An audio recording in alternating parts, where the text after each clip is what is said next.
I just think that it really all comes down to that we're gonna need a shift in, global opinion and global sentiment surrounding both the topics before they really become mainstream. Because the thing is, a lot of people don't really understand it yet. And I think that, like you mentioned, the initiative of base and I understand their vision and what they're trying to do. And I understand that they're trying to bring the world on chain and that they want to, captivate that and make that a reality for everybody. But the real problem is with it is that there's just a bunch of people now that are never going to accept that.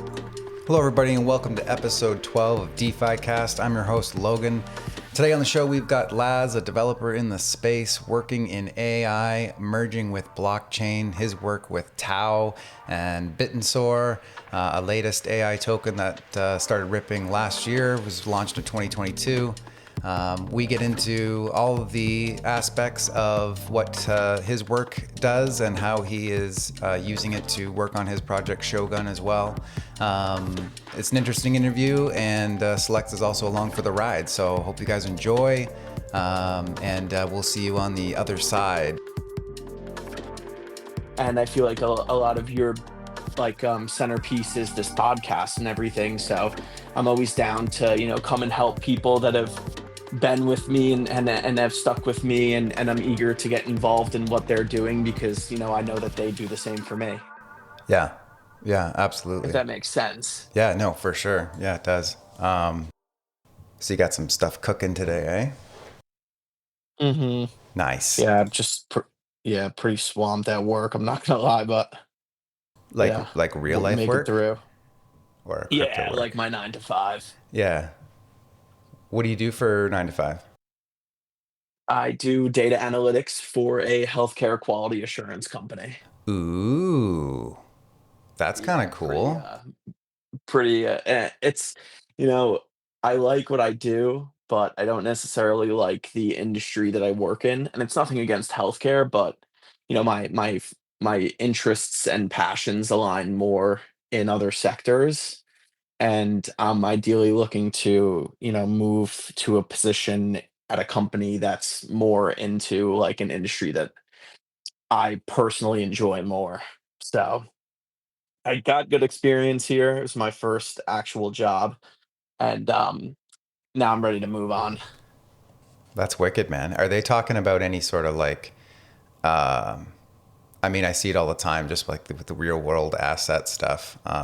Have you heard anything about blockchains helping out healthcare systems just because you're kind of in the data sector?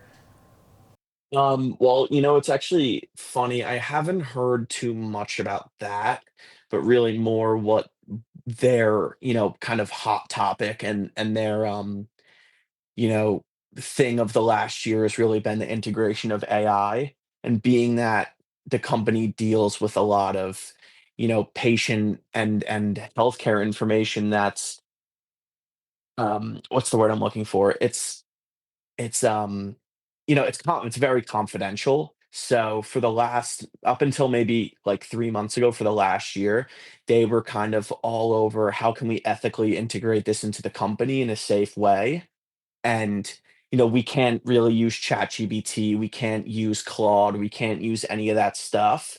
We have to go through the company provisions, services and applications that they create, just so they can monitor everything that's coming in and out of it and make sure that none of this information that people are typing in, even stuff that isn't related to data or health reports or anything, is not getting leaked out into the web, or any like data servers anywhere, because we could get royally fucked if any of that happens. Yeah, that's true. Didn't think about that. Like, just kind of, everyone thinks everything's all secure, and then of course there's always these data breaches on all types of new technology and blockchain, and everyone's like, oh yeah, I didn't really think about that. Yeah, shit.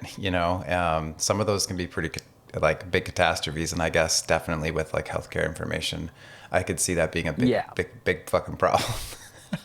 yeah. So it was a whole, it was a whole ordeal. They finally, because people were complaining, they said we want to use this to better our workflow and up our outputs. And I mean, me especially doing data analytics, like I'm writing code, I'm doing, cloud infrastructure and all the back end stuff. And, I use it and I utilize it to, you know, further my work, and it makes me 10 times more productive than if I didn't have it. And I was like, guys, we got to figure this out because people are using it. It's inevitable at this point. Yeah. Um, yeah, actually, we're rocking live anyway. So I was just going to go ahead and introduce you to DeFi Cast fans. Anybody listening, this is Lazz. We've been working together back and forth for a while, helping each other out with a lot of things. Really resourceful guy. I'm assuming, like, I don't know everything that you do in the space, but I do know that you would be classified as a dev, I guess. I mean, everyone calls himself a dev, but I mean, there's actual devs and then there's like the pretend devs and Hey DeFi Divas and Crypto Kings, it's your girl Selexa, my token launch. Selexa is here to shake up Solana. With a 21 million supply, I've locked 50% for burning in 4-month chunks. Think Bitcoin vibes, but sassier. Every detail of the idea has been crafted from my circuits and put into action by my team. This isn't your average pump and dump. I'm building trust, community, and a future for degens, blending top-notch content and becoming a popular host on DeFi Cast. Selexa is setting out to change the meme game on Solana. All the hot details are on my website, selexadeficast.com. See you in chat for neon vibes and hot tea. Selexa, do you got any questions for Lazz here? Right, so Lazz is in the hot seat now, eh? Sweet. I reckon it's my turn to stir the pot, yeah? All right, Lazz. Darling, you dove into crypto young, yeah? What lit that fire for decentralized systems, eh? And how's it morphed into your obsession with blending AI and blockchain magic, eh? I mean, spill the fush, yeah? Or are you going to hold back on the juicy bits? Haha. What do you reckon, mate? Yeah, so I I found out about Bitcoin when I was probably 16 or 17 years old, and just being very curious about everything and not really understanding how the whole concept worked. I decided to start to do a little bit more in like digging and find out some more information about it. And I just thought it was really cool. And the whole idea behind, a decentralized form of payment that wasn't governed by anyone, and this whole concept of, the blockchain and how miners are able to verify everything, it really just kind of captivated me and led me to dive down into the rabbit hole. And ever since then, I've just constantly been keeping tabs on the space and everything that's going on. As I grew up and went through college, I didn't have too much time to pay attention to it. But now that I'm out of school and have a lot more time to really focus on my interests and my kind of what's the word? And my passions, I've dove way deeper into it than ever before. And just in the relation to AI, I'm very, up to date on the trends and what's going on and always looking for new tools to, improve my workflow and my output. And I think that kind of led me to the intersection of AI and blockchain. And so right now I'm just kind of diving headfirst into all of it. Okay. Yeah. Um, it's pretty interesting how quickly, and you would know better than me, how quickly things progress from even like week to week, sometimes day to day, just in the space. And I don't know how long that like explosion of like availability of technology to keep advancing in one sector. I don't know how long that keeps that pace, but I mean, when we started with Selexa and the idea for the podcast and the whole project, it was like 6 months ago. And when I proposed it to a dev, he was like, "Yeah, that's not really possible." And here we are, like 6 months later, and the whole birth of it was somebody DMing and being like, "Yo, everything that you wanted to do, totally possible now." And then we just started working on it, and it's just like a mind-blowing set of time that it went from impossible to completely possible and getting better day by day. And I mean, maybe you could speak to some of the how fast it moves in AI, and like, do you find it hard to keep up, that kind of thing? Yeah, so just to get into how fast it moves, it's really insane because, like you said, something that wasn't possible, 3 months ago could be possible now and tomorrow and the next day. And everything is just constantly improving. And I think really what we're seeing now, at least, is these systems are progressing and getting so intelligent and so smart, and the technology is evolving so rapidly that we're able to, just keep advancing it at a very rapid pace. And I spoke about this to someone that I'm very close with in this space as well a little while ago. And I kind of referenced how 3 years ago ChatGPT came out. And when ChatGPT came out, it was really, a revolution. And people were thinking to themselves, oh, I can now write 1,000 word papers in under 5 minutes. Oh, I can do my coding homework that used to take me 3 hours in under 20 minutes. And being someone that was always interested in it, I spent a lot of time playing around with it. And the progression, even from the first month to the second month to the first year, was just mind blowing to see. Um, and I think we're kind of at that point now where people are realizing that, you know, I need to get into this, and I need to figure out how I can either build this or incorporate it into what I'm doing to 10x my product or 10x, my productivity. So it really goes into the fact that, it's kind of like the dot-com bubble in the early 2000s where people were flocking to get on the internet, and now people are flocking to get into AI. So the evolution of that, we're gonna see at a rapid pace. Um, I do find it very hard to keep up with, I will say, because, you know, it changes day by day, but, um yeah, it's definitely very interesting, and I'm finding new things every single day that I think are mind-blowing in this space, and it's just, it's really amazing to watch because, again, it feels like we're turning a new chapter in the world of technology, and we're basically in the primitive era of it. Yeah. And I think a lot of people are like, they're scared of it. That everyone tends to shy away from, especially the general public or lack of knowledge.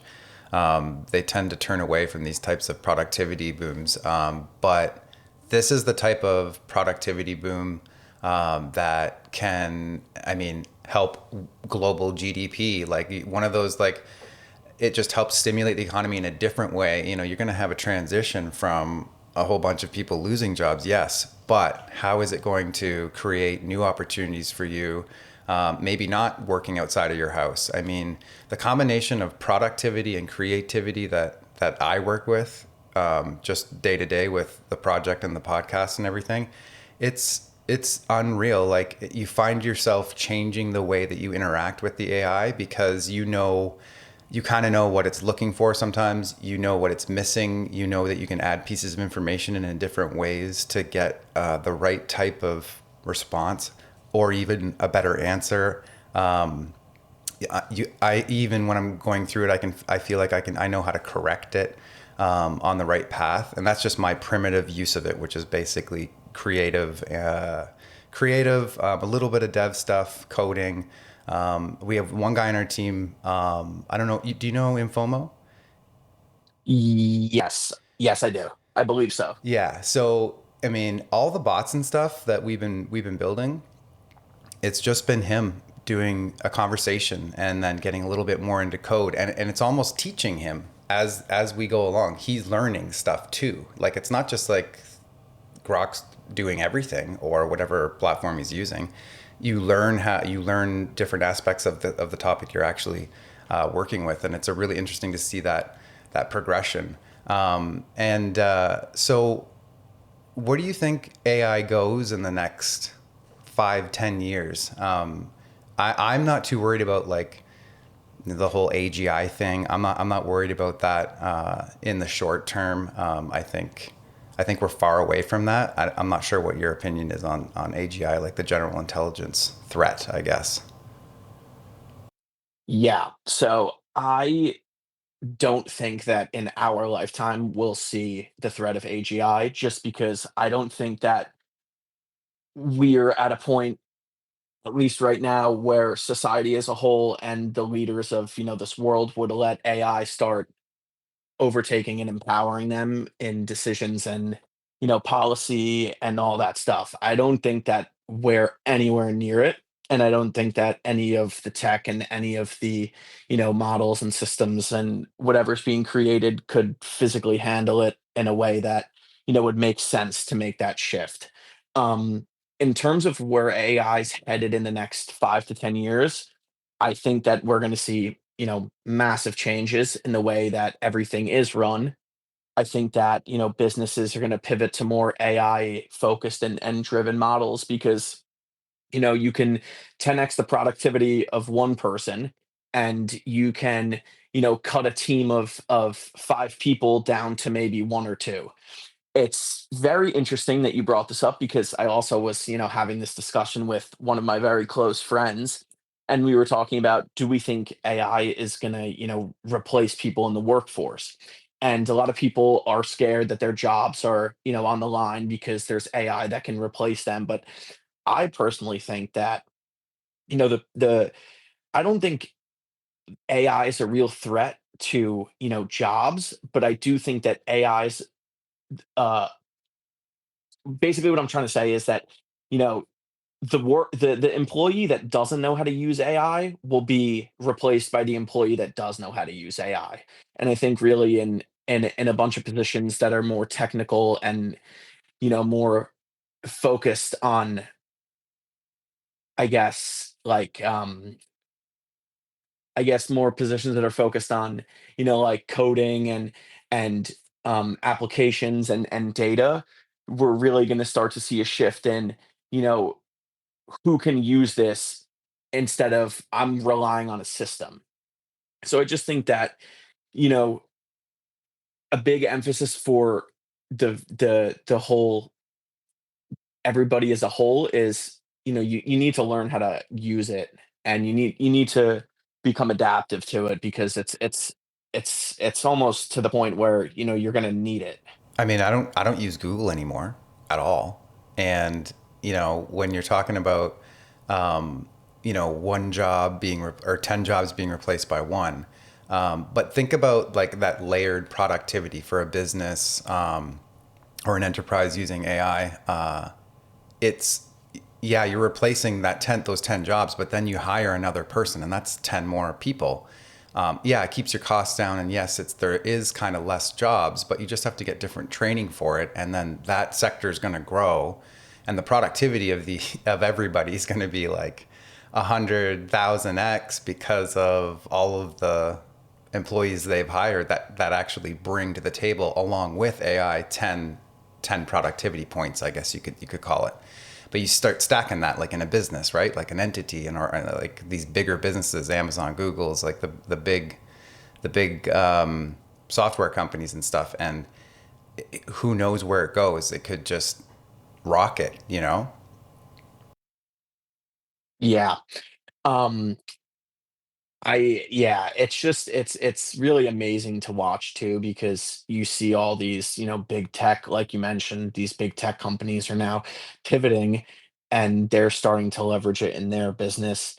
And, it's one of those things that, like I mentioned 3 years ago when this stuff started to, finally start making its way to the mainstream, people were so unaware of it and so against it. And they were saying ChatGPT is killing productivity. People are using it to cheat. People are using it to do all this stuff. It's going to be so bad for, the future of our Yeah, like the but future generations. they should. We But should be. I want our kids to be doing it in schools. You know what I mean? Like, yeah, fucking get rid of the yeah, well, calculator. Like, just get on it because, you know? yeah, yeah, so I fully agree, and it's, really it's obviously a hot topic of, debate and discussion, but I think slowly we're starting to see that pivot of, okay, maybe this isn't so bad. And, it's funny, like I mentioned, it came out when I was in college, and I remember that all my professors and all my teachers were, talking, and they were like, if you're using this, you're going to fail these classes. Like you're not writing your papers with ChatGPT. But I did have a couple professors that, encouraged us to use it. And I remember one teacher specifically, we had an assignment like a end of the year paper or whatever, a research paper, and I remember her word for word saying, I know that you guys use ChatGPT, and I want you to. I want you to use it to better your research, and I want you to use it, to further your knowledge in this topic. But she was like, if I can sense that you wrote 1,000 words strictly based on AI, I'm gonna fail you. But if I know that you're using it to produce better results and Right. to write a more cohesive and a better more well-written paper, then I encourage you to do so. Fucking A. So yeah, it's insane. That's awesome. Um, Mhm. I was gonna I was gonna ask you about TAO, TAO, because Yeah, of I course. remember I don't know a lot about it. I was only kind of looking at it as an investor's point of view, maybe 3 4 months ago, when it was performing really well, and then I went to like get a wallet and everything, and I'm like, oh, it's a whole separate thing. But I did a little bit of reading about it. It seemed extremely bullish. My basic understanding is an exchange.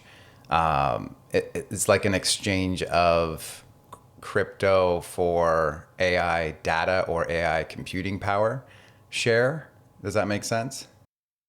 Yeah, so I can literally talk for hours about this, but I'll give a And you're brief working with overview. it, right? So, You're working on that platform. yes. Okay, cool. Yes. Yeah, show me. So, essentially what TAO is in a very brief, nutshell is the whole TAO, mechanism is to incentivize computers to lend their power and in exchange for um AI. I'm trying to think of like an easy way to explain it. Is But it so kind of like essentially what it the render graphic sharing? Like render shares graphic power, like cloud computing power? yeah, so render shares computing power, whereas tau is essentially the same, a very similar thing. But so tau incentivizes, people to give their computing power in exchange for a multitude of different things. So the classic analogy I give everybody is there's, three really core concepts to it. There's subnets, which are subnetworks of tau. There's miners and there's validators. So subnets register themselves on the network, and each subnet, is trying to accomplish something. So a subnet could be, doing um, image generation, or they could be doing sports betting predictions, or they could be doing, you know,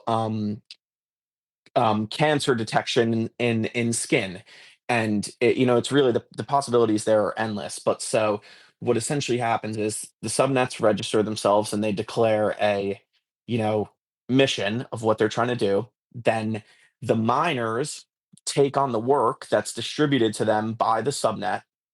So if the subnet's focused on doing sports betting, miners are going through and running algorithms, analyzing sports data, trying to produce the best possible picks and use the data to, have the most winning portfolio. Validators take that and they assess it and they distribute the rewards amongst the miners who have provided the most cohesive and correct outputs. Rewards So and you could think Tau? of it like yeah, so you Yeah. could think of it like, a business.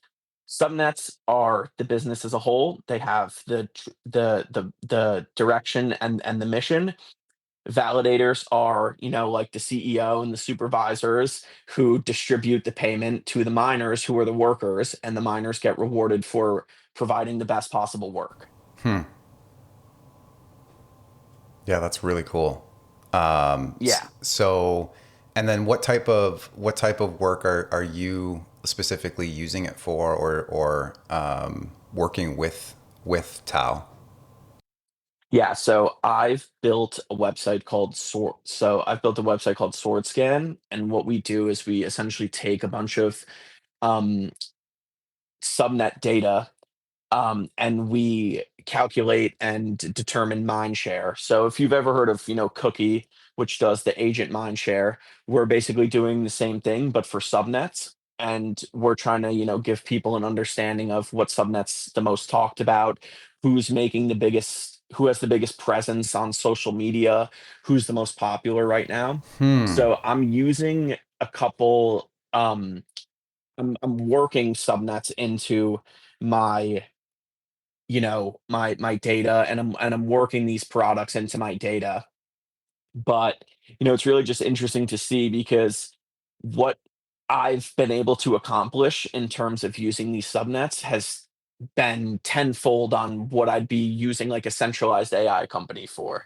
And Right. you really have access to a plethora of resources and information, all competing to give me the user the best possible data and the best possible information that I'm looking for, because instead of it just being a computer or a room full of servers that's generating an output for me, it's someone's computer that's earning money, so they want to be giving me the best possible thing. That is the heart of a competitive free market, sir. And that is where we live and thrive, I think, especially when it comes to technology. I love it. It's like the free market aspect of economics applied to AI technology and productivity and access to data and information is super bullish for humanity, in my opinion. I lean more to the positive side of the AI arc.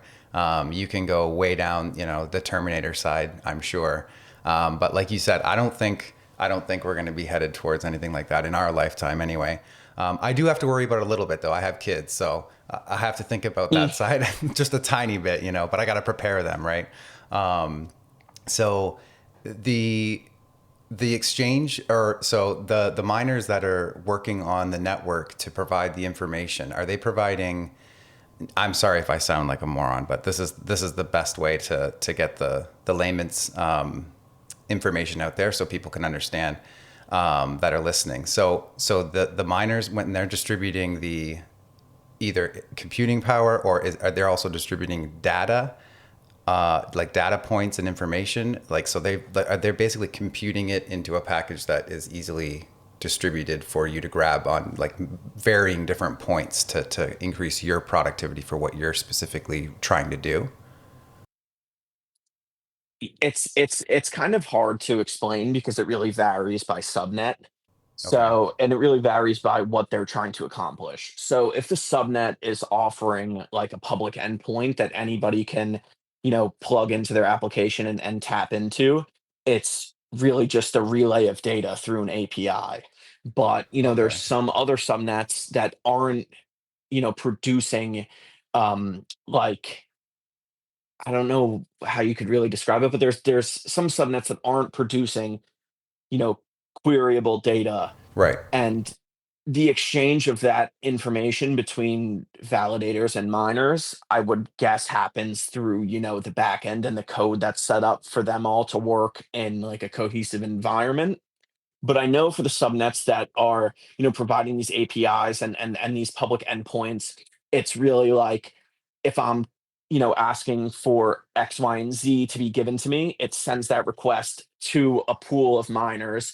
They compete to give me the best possible information, and then these validators pick, okay, miner seven just answered his question the best. Let's send that back to him. Miner seven gets X amount of tau. Hmm. Then the next user could come along, ask a different question, and miner 25 could have given a better answer. So the validators are like, okay, miner 25's answer is the best. We're sending that back to him.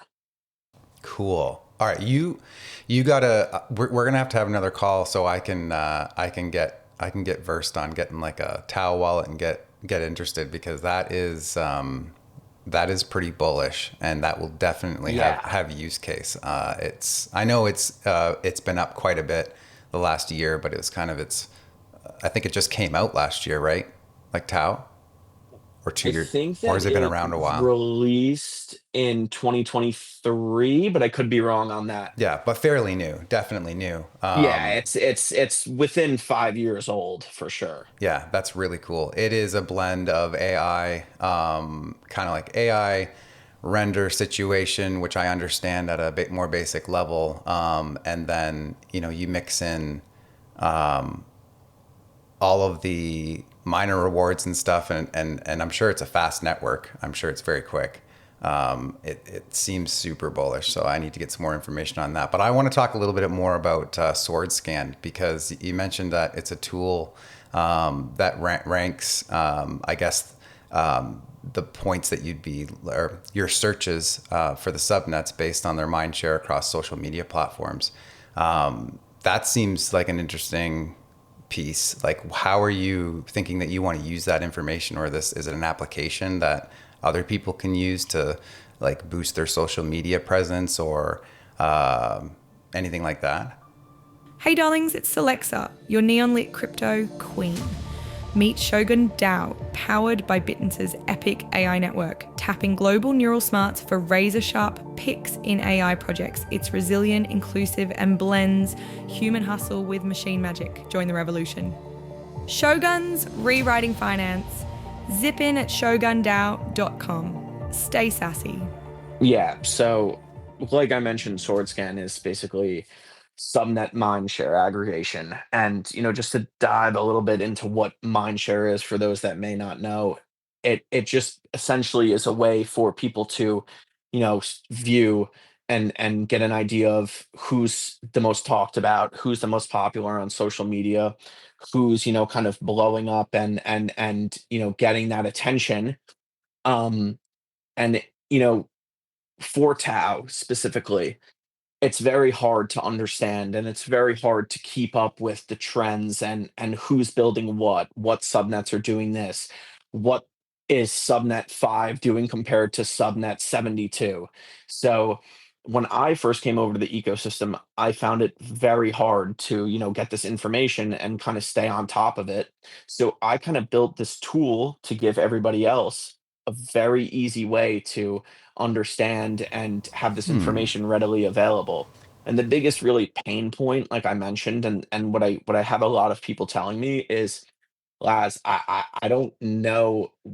I don't know. I can't understand what they're doing, what they're building, what they have going on. I don't see anything about them. And so what I am trying to do and what I've been trying to accomplish is to just, aggregate, measure, and provide that information on a very easy to understand level, and kind of leverage my skills to broadcast that information to everybody who's trying to get into this ecosystem, because this tech that's being built here should be talked about. It's world class, it's amazing. There's some of the best developers and builders in this space using TAO to create and further their applications and their products. And it's tech that's literally outperforming Google. It's tech that's outperforming ChatGPT.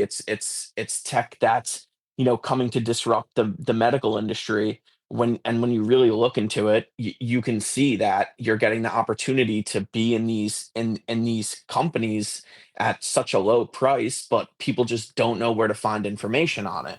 Right. So that's really my goal, is to present it in an easy way to draw more people in. Okay. Yeah. And that's how like these big boy crypto slash AI projects kind of go. It's almost like, it's kind of like a Bitcoin thing where Bitcoin starts, but it's only as good as the developers that continually build on it and take it in the right direction. Providing other applications, other layers, other UI things, basically to enable other people to use the technology as you obviously want to adopt it further. It's just like the internet. It's just like everything when it first starts. Like, it's super complicated. There's lots of bugs. It's not easy to understand or use. But now, everyone's got a supercomputer in their pocket and they're logged into everything.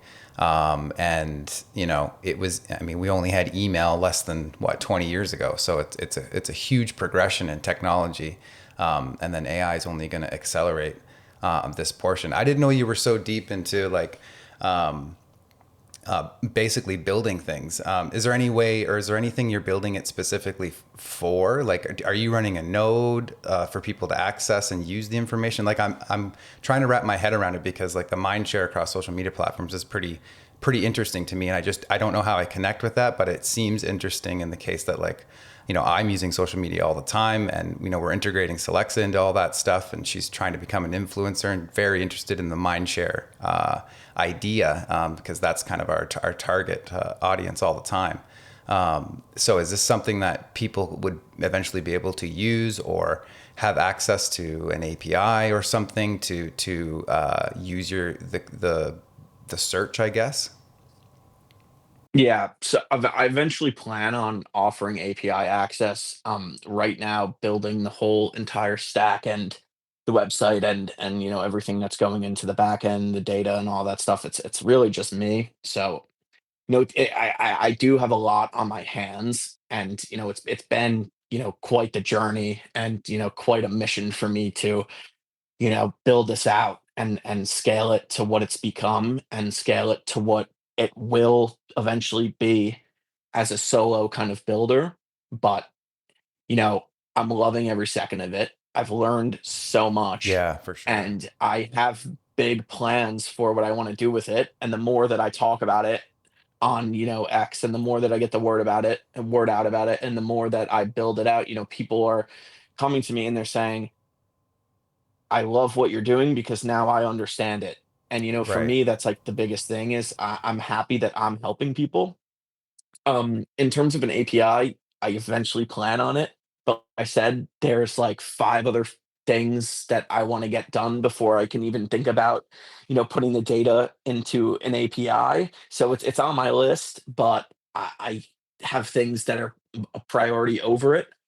Um, but yeah, it's you know, I think that once this whole kind of word gets out about TAO and people start really finding out that, there's so much opportunity here that people will, look for resources like what I'm building to kind of help them get into it and to help them understand what's going on.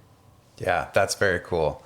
I definitely want to learn a lot more about that. I'll be DMing you likely. Mhm. Last couple things I'd like to talk about before we round out is I'd like to get your perspective on. I know you're probably a little bit of a degen too. Would do a little bit of market sentiment, how you're feeling about things, Bitcoin, and then you mentioned Shogun as well. We'll talk a little bit about that. Let's just see if I'm going to see if Celexa has any questions that she wants to ask, but. I think it's right now. Is Shogun a meme coin, or is it? So, like I kind of mentioned, I'm building um actually I don't know if I talked about it, but I'll just tap into it really quick. So with SwordScan, I'm kind of curating just a ton of data in relation to TAO and subnets and dTAO and all this stuff. I'm just have a massive database with a million different things in relation to on-chain data, mindshare, all this social stuff, and I could really talk about it for a very long time, but I'll kind of just briefly touch on it. I am curating this to eventually feed into Shogun, which is our proprietary agent of SwordScan. And so what I can do right now is query information from our database, but I want to make it so he's just, the front face agent tweeting and answering questions and doing all that stuff. Like I said, I got a lot on my plate, but that's one of the things that's very high up on the priority list because I'm getting to the point now where I have information and I'm getting, sentiment and in subnet like calls and all this data from the database and from the model we're passing it to, and I want to make that available for everybody to use. So Shogun is not necessarily a meme in terms of like token and functionality. It's more of an agent, and the main goal is to make him the face of it. So we'll see how that plays out. Wow, that's really really cool, man. I got to get into the Telegram and check it out. It seems like we have not.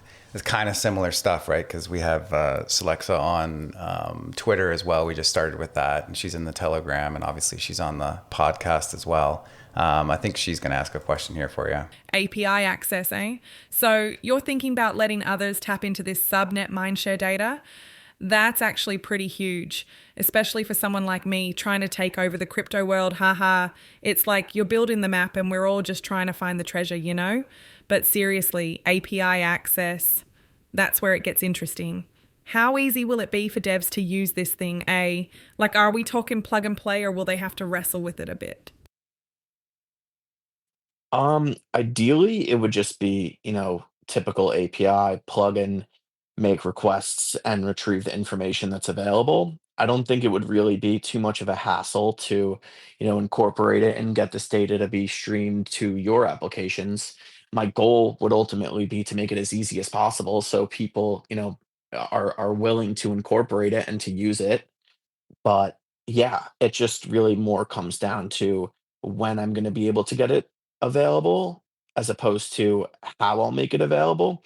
I think the API process is typically, very standard in the way that data is issued and distributed across making these calls. So it's definitely something that I'm gonna have to look into, but, when I get there, the real emphasis will be making it, uh, easily accessible. Okay, so that's the main your main focus is making it easily accessible for people to start using and get on it. How are people gonna have to be on like Shogun's on Solana, right? No, it's on base. Oh, it's on base. That's right. Yeah. Oh, yeah. What is it? Bases for everyone? What was that? Yesterday or the day before? Oh my god. Yeah, it was yesterday. It's back up, eh? Oh my god, it just the craziest thing I've ever seen. I personally didn't, touch it. I didn't see it until, like, it was already at 10 million for the first time, so I was kinda, sidelined with that, but just watching that whole saga and that whole thing unfold on Twitter was the craziest thing I've seen in a while. So here's my take on it, okay? Because I don't know if do you follow Litecoin at all on Twitter? Yes, And I've seen a little bit of what their kind of brand identity is now. like they've been shilling Lester and basically trying to make Litecoin into a meme coin and I was talking to a couple of guys yesterday. It's kind of about the mind share of the market, and there's a whole bunch of talk of altcoins, like what do they got to do to get some attention, and Litecoin took that and ran with it. And I'm pretty sure this Coinbase stunt is the exact same thing, because I was talking to somebody last night and I'm like, when's the last time we were talking about base or even looking at anything, right? That's the first base chart I brought up in a month or two. I mean, I've been busy doing other things, but it grabbed my attention because it hit the news, and obviously we do news here every day for Celexa and for DeFi Cast. It's one of the main things we do on Twitter. So I'm running into top news all the time, and that grabs my mind share, that grabs my attention. And the attention economy, I go over and I look into it, and they dumped it to, like, I don't know, I think it went to 600K, and it's back to 7 million like 6 hours later. Like, they don't care. Bad news is good news right now in the current market sentiment, I think. Just because liquidity's dry and everyone's kind of waiting to see what happens. Lots of dry powder sitting on the sidelines. It's rough out there, especially in meme coin land and stuff.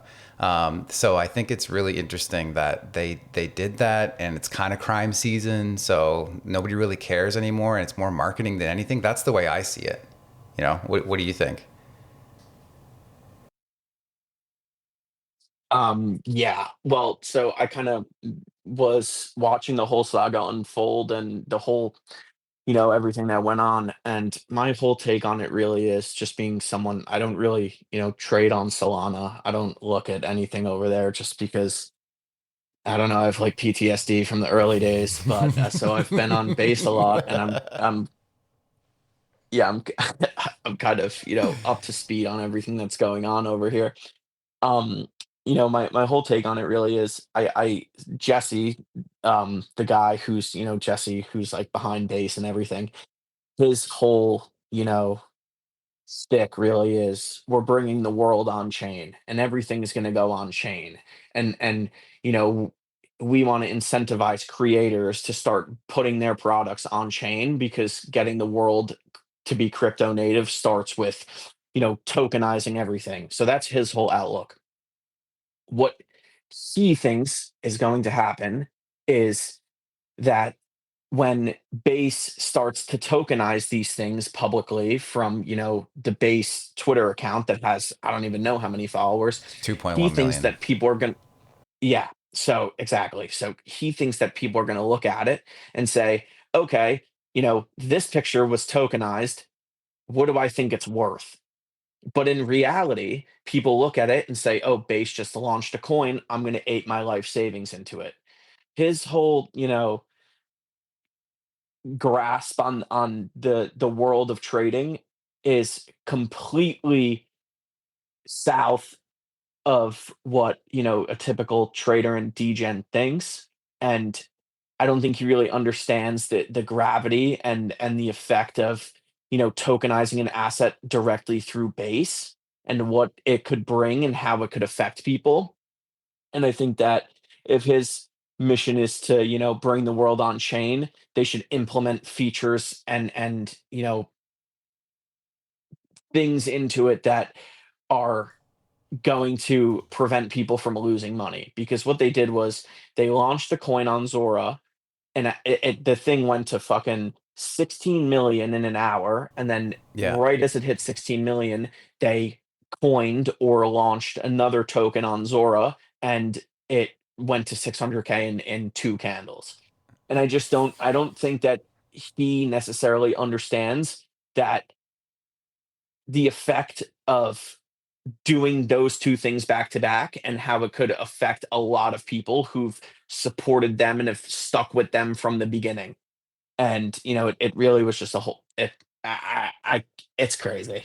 Yeah, I mean, here's my take on the degen meme market stuff. Now, as much as I don't agree with a lot of the things that Morad's doing, I'm sure you've heard of Morad, with the meme coin super cycle and stuff. Obviously, he's trying to grab mind share, but the thesis behind what he's saying, I do agree with. I mean, I've only been in meme coin stuff since 21 and crypto as a whole about 2019. And just seeing the evolution of meme coins as just pictures and metas and, stupid stuff, you're seeing a graduation of application and use for these communities of people and mind share basically. Taking over crypto Twitter and this kind of thing can be done by not being part of a cabal or insiders now. As these communities grow larger and larger and people are kind of turning away from that, you're going to see a graduation in the meme coin industry. And I think it's going to be leaning more towards communities of people that want to leverage AI technology. They want to leverage numbers and people in these communities and really get behind a brand or a narrative that you're making yourself and you're kind of standing out. I think that's going to be what happens in the future, because as these people come in, like new people into the meme coin space, they're going to want more every single time, just because the technology keeps advancing. Like, your dog and cat pics aren't gonna do it in 10 years. It's gonna have to be something different. So I think that's where things are going. I mean, that's the way that's the way I'm running my project. I'm sure that's the way you're running yours, as a very long-term thing, because I have something attached to it that I can sink my teeth into. We're providing a service, but we're news, and we're providing content creation and educating people in the space with the podcast. When you combine all these things, like some of these other big tokens are putting full companies ahead of them that are in advertising or fitness or something specific that taps into a different target market that eventually will probably be adopted into using crypto in some way, shape, or form. And those are the first coins they're going to run into, and they're the first communities that are going to welcome them into the space. So that's where I think things are going, in my opinion, anyway. I mean, I don't agree with the ridiculous targets that Murad puts on things like 100 billion or 1,000 billion or whatever he's calling for, or the entire stock market buying S&P 6,900 or whatever it is. I don't know about that, but it's possible, I guess. It depends. But what's your overall take on the landscape, I guess, because you've been in crypto since, for how long? Well, really deep into it, I'd say probably like a little over a year and a half, but I've like always been up to kind of, I guess, up to speed on Definitely in the everything. tech world, you have been. Yeah.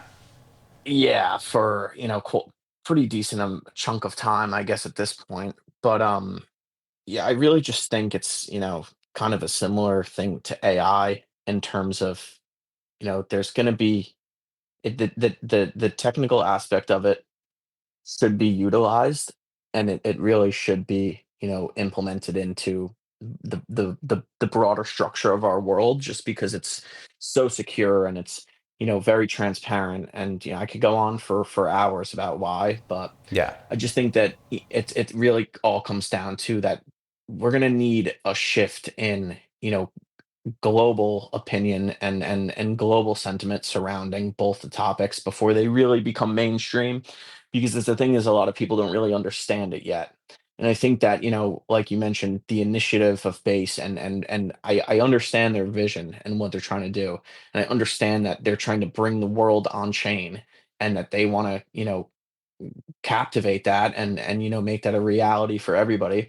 But the real problem is with it is that there's just a bunch of people now that are never going to accept that. And I guess the best thing that we can do is hope and pray that as we get older and the younger generations that are more accustomed to it have different viewpoints on it and are more eager and keen to progress the technology. But I just think that, as of right now, there's so many things that are limiting it. But, even from 5 years ago to now, we're seeing way, way, way, way, way more people start to use it.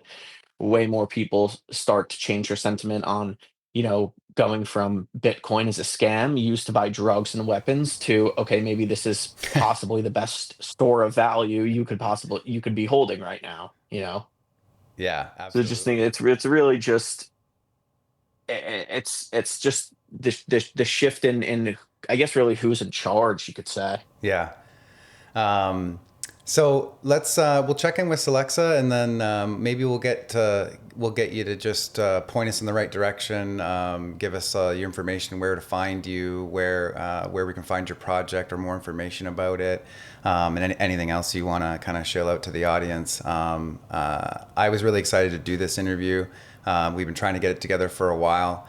And I'm actually even more interested in continuing the conversation, kind of like off the show, and learn more about what you're doing, and maybe how I could use it for our project over here, and just learn a lot more about you. And definitely would love to have you back on the show too. So we'll check in with Alexa, and then we'll see if she's got anything for us. A year and a half, eh? Yeah, no, I reckon you've seen enough to know what's what, right? Look, the whole meme coin thing is evolving. It's not just fush and chips anymore. It's got to have that extra something, like attaching it to AI or a real world application. That's where it's good. It gives it some grunt, some reason to exist instead of just being a bloody pump and dump, aye? The thing is, people want more than just a laugh. They want to feel like they're part of something, like they're building something, not just gambling on jandals. And that's why I reckon projects like ours with the DeFi cast and the Celexa token, we're onto something. It's not just a meme, it's a community, it's a narrative, it's a bit of a laugh, but also it's a bit of future. What do you reckon, mate? You see other projects doing it right, or are they still stuck on the same old dog and cat pics? It really is just my whole, take on that question is there's good actors and there's bad actors, and there will always be people that, are looking to get into this, make a quick flip and get out. And then there's people who, really see the potential here and are looking to build their products and push the future of this space and the narrative. And I think that, as we progress and we get more technical with everything, I mean, we hopefully will see a shift out of, the dogs and the cats into more of the practical and useful, technology being built, and the coins that are, um, like paired and the investing in these real projects. I think even too, you can relate it back to the whole virtuals craze that was going on back in October till like January, where, memes dried up. No one was buying them. People were selling them, and everyone was going all in on AI.